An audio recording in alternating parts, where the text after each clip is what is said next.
Hey guys, Professor Bill, Comic Book University, and Judge Dredd Toxic, issue number 1. This is a really good book. I enjoyed the hell out of this, and I'm going to say straight up, you can jump on this book if you know pretty much anything about Judge Dredd. Seriously, if you haven't read Judge Dredd in a while, you think, oh no, things change. No, you're fine. Jump on. If you've never read Judge Dredd, as long as you've seen that Carl Urban movie, to hell with that Stallone movie. But if you've seen the Carl Urban movie, no, you're fine. Jump on this. Buy the comic book. Go watch that movie on Netflix. I'm pretty sure it's still on Netflix. Whatever. Go watch that movie. You're fine. Jump right on the book. This is a really good jumping on point for Judge Dredd. And then you just start reading anything that Judge Dredd has, in my opinion, just by reading this book. Fantastically written book for jumping on the character. All right, so let's get started here. We got Judge Dredd Toxic, written by Paul Jenkins, art by Marco Castiello, assistant inker Vincent Acunzo, and colors by Jason Millett, letters by Sean Lee, and John Wagner and Carlos Esquerra are the creators of Judge Dredd, writer and artist specifically, respectively. So basically what's happening here is there's these guys called the Scrubbers at the bottom of Mega City 1. And one of these Scrubbers, they're basically mutants. They underwent genetic modifications so that they could get the cheap pay, but guaranteed pay, of going down and cleaning all the waste and toxicity that spills into the sewers of Mega City 1. That's all they do.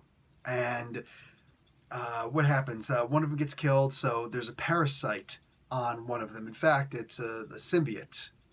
No, it is not going to be Venom versus Judge Dredd, because we as human beings, we're simply not worthy of that. But for now, this is what we have. And it's actually a really good story, as I pointed out.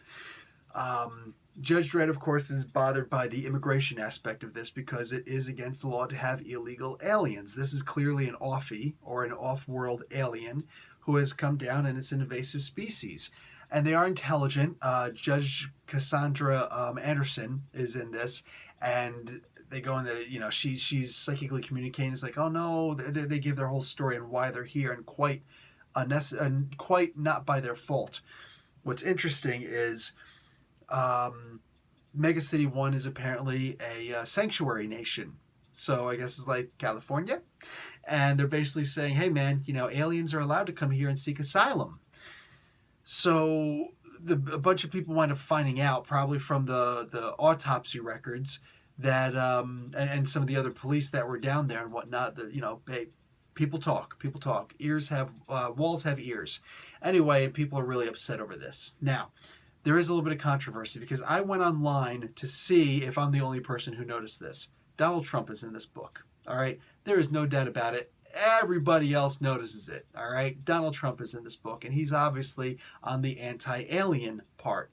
Now, for anybody who's going to be pissed off because that's my guy, just listen. Seriously, just stop. Can you understand why? If Donald Trump were in Mega City 1, can you understand why he would be on the side of anti-immigration? Okay, good. Then, this comic book, it's not getting... The comic book in and of itself is political, and literally they've got Donald Trump on one side. The interesting part is they've also got Antifa on the other side. So there's that. This comic book is getting a little bit political. I don't have a problem with that. That's what comic books have done since their inception. Comic books have always done that. I hate that I feel the need to keep on explaining this to some people, but whatever, man. It is what it is. In the meantime, I loved this comic book. It's so interesting to me that they're able to take... I know they put a little bit of too much realism in it by having Trump and Antifa in here. But at the same time, none of the characters were treated bad necessarily. Well, you can't really treat Antifa good. But Trump, at least, wasn't necessarily treated bad in here. He was simply taking a hard anti-immigration stance. And he stood up to Judge Dredd. How many people could do that, So he wasn't treated like some kind of a chump in this. No, he was very strong. He was very strong. He was very big on the standpoint of water. Whatever. But he was treated very fairly in the books. I don't see what the problem is. Seriously, just take your snowflake self and just go away. the social issue in here is an important one. It's what we're talking about. So what does that do? It makes the comic book, here's the word everybody's going to hate, relevant.